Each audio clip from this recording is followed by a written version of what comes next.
Hello friends, welcome back to my YouTube channel. आज के इस वीडियो में हम जानेंगे एक लैटिन मैक्सिम, लोकल स्टैंडी और उसके एसेंशियल एलिमेंट्स क्या हैं। तो आज के हमारे वीडियो का कंटेंट रहने वाला है कि लोकल स्टैंडी का मीनिंग क्या है, उसके एसेंशियल एलिमेंट्स क्या हैं, उसके एक्सेप्शंस क्या हैं और उसके केस लॉज देखेंगे हम कुछ जो सुप्रीम कोर्ट के द्वारा दिए गए हैं। तो चलिए हम स्टार्ट करते हैं। सबसे पहले लोकल स्टैंडाई। लोकल स्टैंडी जो एक लैटिन मैक्सिम, उसको बहुत सारे लोग लोकल स्टैंडाई बोलते हैं, लोकल स्टैंडी बोलते हैं। तो इसका स्टार्ट करते हैं अपन। यहाँ पे ये हैं अपने जज साहब। मैं आपको सबसे पहले एक एग्जांपल दे के लोकल स्टैंडी का मतलब समझाता हूँ, उसके बाद हम इसके डेफिनेशन और मीनिंग पे जाएंगे, ठीक है। तो यहाँ पे क्या हुआ, मैं पेन यूज कर लेता हूँ ताकि आपको एग्जांपल आसानी से दे पाऊँ। यहाँ पे क्या हुआ कि ये है अपने जज साहब, ठीक है। अब जज साहब पे यहाँ पे घूम रहे कंफ्यूज होके, क्योंकि इनके पास एक केस आ गया है। जैसे यहाँ पे क्या हुआ कि एक मिस्टर ए हैं, ठीक है, और एक मिस्टर बी हैं। इन दोनों के बीच बहुत तगड़ी लड़ाई हो गई, बहुत मतलब सर्वर फोड़ दिया एक दूसरे का इन दोनों ने, ठीक है। तो जज साहब के पास आया कौन, मिस्टर सी। ये केस लेके आ गया जज साहब के पास कि बी ने बहुत मारा है ए को, बी ने बहुत मारा है ए को और ए का सर्वर फट गया है।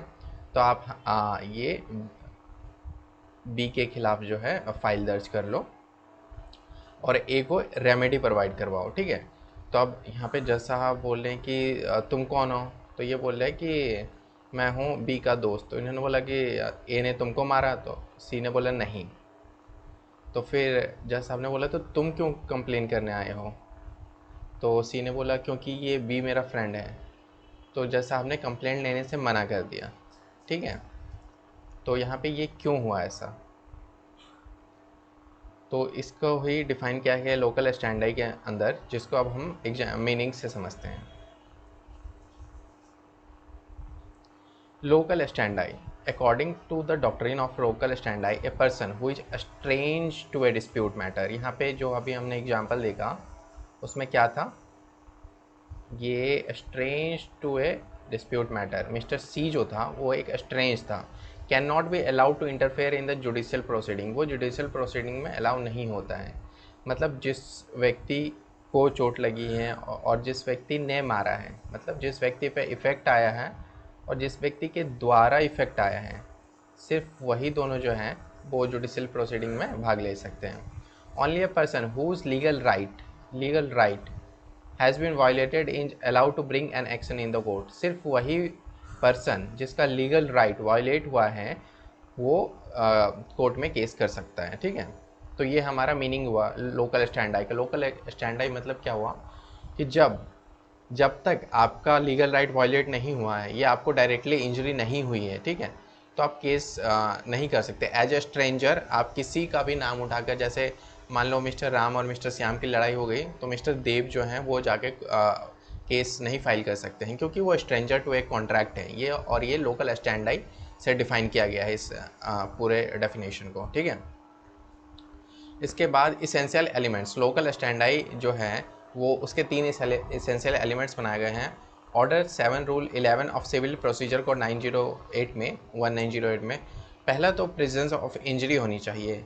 केस करने के लिए सबसे पहली ज़रूरी चीज़ ये होनी चाहिए कि आपको इंजरी होनी चाहिए और वो दिखना चाहिए साफ साफ, ठीक है। आगे सुप्रीम कोर्ट का एक जजमेंट है, वो मैं आपको डिफाइन करके बताऊंगा कि वहाँ पे इंजरी जो है, इंजरी का भी एक स्पेसिफिक मीनिंग बताया गया है कि किस किस इंजरी को यहाँ पे माना जाएगा। ऐसा नहीं है कि आपने सोचा कि आपको इंजरी होगी, आपको ऐसा होने वाला है और उस चीज़ को भी इंजरी मान लिया जाएगा, ऐसा नहीं है। तो ये आगे एक केस लॉ है, उसमें हम इंजरी का मीनिंग देखेंगे, ठीक है। तो सबसे पहले इसेंशियल कंडीशन क्या है कि आपको इंजरी होनी चाहिए, फिर कॉजेशन होना चाहिए, मतलब relationship between the act of one party in relation to the injury. आपको जो इंजरी हुई है और आप जिस पे केस कर रहे हो कि इसकी वजह से इंजरी होनी चाहिए, तो दोनों में आपको एक रिलेशन बैठाना पड़ेगा कि हाँ, ऐसा नहीं है कि आप यहाँ पे मान लो क्रिकेट खेलने गए और यहाँ पे क्रिकेट मैच चल रहा है और यहाँ पे आप रोड से जा रहे हो, ठीक है, और यहाँ से बॉल आया और आपको लग गया। तो ये इंजरी नहीं माना जाएगा, क्योंकि यहाँ पे इसका इंटेंशन नहीं था, ये आपको जानता नहीं है, बहुत सारी चीज़ें हैं, ठीक है। तो यहाँ आपको इस्टेब्लिश करना पड़ा, आपको बताना पड़ेगा, अगर आप केस कर रहे हो तो आपको बताना पड़ेगा कि हाँ इंजरी जो हुई है और जो इंजरी सामने वाले ने किया है वो दोनों कैसे इंटरलिंक्ड है एक दूसरे से, ठीक है। तो कॉजेशन मतलब कि relationship between the act of one party in relation to the injury. फिर है रेमेडी। जो आप केस फाइल कर रहे हो उसके लिए एक रेमेडी होनी चाहिए इंडियन लॉ में। ऐसा नहीं है कि आप टीवी देख रहे हो और टीवी ऐसे गिर गया नीचे और आपने उसके लिए केस फाइल कर दिया, तो इस चीज़ पर्टिकुलर चीज़ के लिए कोई रेमेडी ही नहीं है। तो जब रेमेडी ही नहीं है तो आप केस किस चीज़ के लिए कर रहे हो। तो 3 इसेंशियल एलिमेंट्स हैं लोकल स्टैंडाई के। पहला प्रेजेंस ऑफ इंजरी, इंजरी होनी चाहिए। दूसरा कॉजेशन, इंजरी और सामने वाला जो इंजरी आपको कर रहा है दोनों के बीच में रिलेशन होना चाहिए। फिर तीसरा रेमेडी, जो आप जिस पर्टिकुलर चीज़ के लिए आप केस फाइल कर रहे हो उसमें रेमेडी होनी चाहिए इंडियन पिनल कोड में, ठीक है। तो ये हमारे 3 इसेंशियल्स हैं।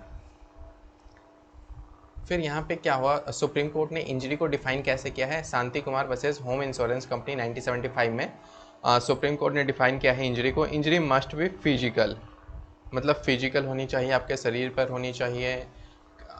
फिर मेंटल, या आपकी मेंटली होनी चाहिए, मॉनिटरी होनी चाहिए। अगर आपको कोई लॉस हो गया बिजनेस में या किसी भी तरीके से किसी इंसान की वजह से आपको लॉस हो रहा है तो वो भी इंजरी मानी जाएगी।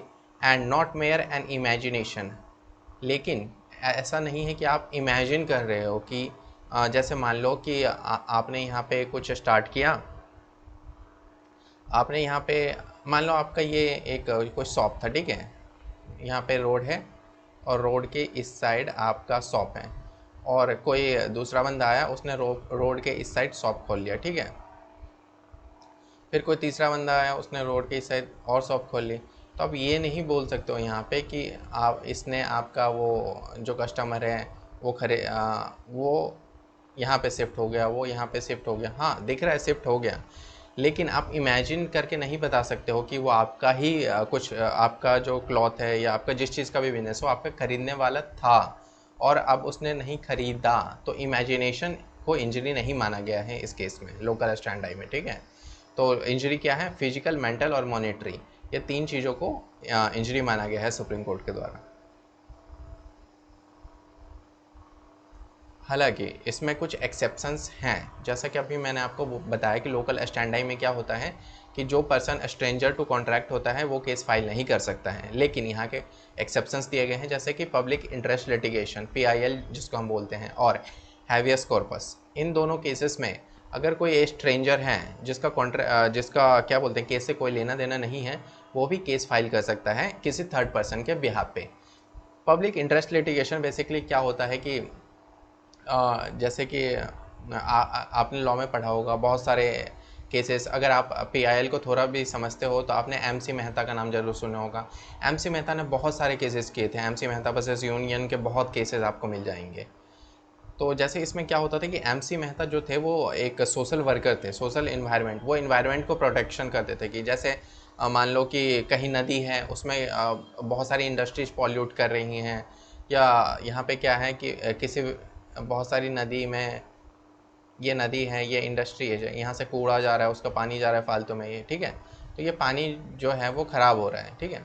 तो अब डायरेक्टली अगर हम देखें तो MC मेहता का कोई लेना देना था नहीं, क्योंकि इंडस्ट्री ना उसकी है ना नदी उसका है, ठीक है।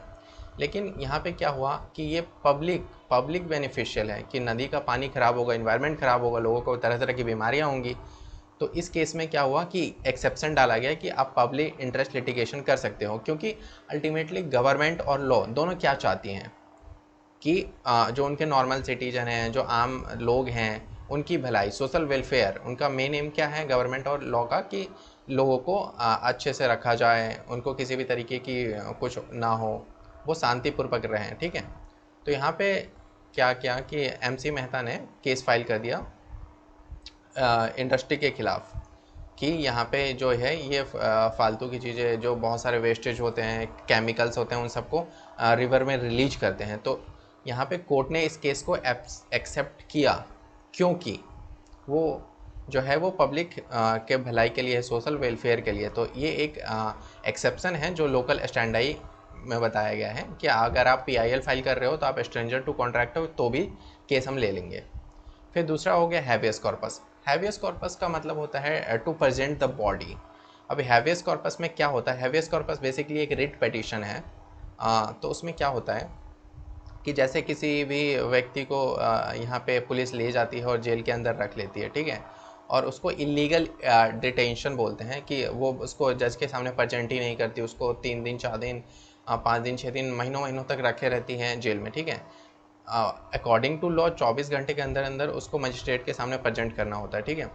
लेकिन यहाँ पे अगर नहीं करती हैं तो वो जो बंदा है वो तो जेल में है, तो वो अपने खिलाफ कैसे फाइल करेगा केस कि जज साहब मुझे ये दो वो दो, या कुछ भी अपने लिए नहीं फाइल कर सकते रेमेडी या कुछ भी। तो यहाँ पे क्या होता है कि हैबेस कॉर्पस एक रिट पिटीशन है जिसमें कोई पर्सन आके बोलता है कोर्ट में रिट फाइल करता है कि इस पर्टिकुलर बंदे को पुलिस ने जेल में रख रखा है बहुत दिनों से, तो हैबेस कॉर्पस का यूज करके वो उसको बोलता है कि कोर्ट में प्रेजेंट करवाइए जज साहब। तो जज साहब जब रिट पिटीशन पढ़ते हैं और उनको लगता है कि हाँ ये सही है, तो वो हैबेस कॉर्पस रिट का यूज करते हैं और पुलिस को आदेश देते हैं कि इस पर्टिकुलर बंदे को जज कोर्ट के सामने लाया जाए। तो इन दो केसेस में जो है वो लोकल स्टैंडाई जो है उसका जनरल रूल नहीं लगता है। जनरल रूल क्या है लोकल स्टैंडाई का, आप समझ गए होंगे कि स्ट्रेंजर टू ए कॉन्ट्रैक्ट जो है, जो कॉन्ट्रैक्ट में स्ट्रेंजर है वो केस फाइल नहीं कर सकता है। हालांकि इसके 2 एक्सेप्शंस हैं, पहला पब्लिक इंटरेस्ट लिटिगेशन, दूसरा हैबेस कॉर्पस। एक केस है SP Gupta versus union of India 1982। इस केस में क्या हुआ था कि सुप्रीम कोर्ट ने ऑब्जर्व किया था कि इंडिया जो है वो large number of person are exploited and ignorant of their legal right. बहुत से लोगों को इंडिया में उनका लीगल राइट ही नहीं पता है कि उनके राइट्स क्या हैं, ठीक है। These weaker sections of the country are not in position to approach the court for judicial remedy. जब उनको लीगल राइट ही नहीं पता है तो उनको प्रोसेस कैसे पता होगा कि अगर हमारा ये लीगल राइट वायलेट हुआ तो क्या प्रोसेस है कोर्ट में जाने का, ठीक है। तो in order to provide justice to these people, इन लोगों को न्याय दिलाने के लिए principle of local standi should be relaxed. तो प्रिंसिपल ऑफ लोकल स्टैंडी का जो हमने एक्सेप्शन पढ़ा वो बताया गया है ताकि लोकल स्टैंडाई में जो चीज़ एक्सेप्शन है पब्लिक इंटरेस्ट लिटिगेशन, उसके द्वारा कोई भी थर्ड पर्सन आके जिनको अपना लीगल राइट नहीं पता है उनके लिए आवाज़ उठा सके। It further held that whenever the legal rights of a person or class person is violated by any region, they cannot approach the court। और किसी भी ऐसी चीज़ जहाँ पे अप्रोच नहीं कर सकता है कोई भी पर्सन कोर्ट को, then any public spirited person can file a petition on behalf of them and Article 226 and 32 of Indian Constitution in High Court and Supreme Court। Article 226 में हाई कोर्ट और 32 में आप सुप्रीम कोर्ट में writ petition file कर सकते हो। तो ये था हमारा लोकल स्टैंडाई, एक लैटिन मैक्सिम है जो बहुत एग्जाम्स में लॉ के आ जाता है, LLB के एग्जाम्स में कभी 10 मार्क्स में पूछ लिया जाता है, वेरी शॉर्ट आंसर क्वेश्चन या शॉर्ट आंसर क्वेश्चंस में।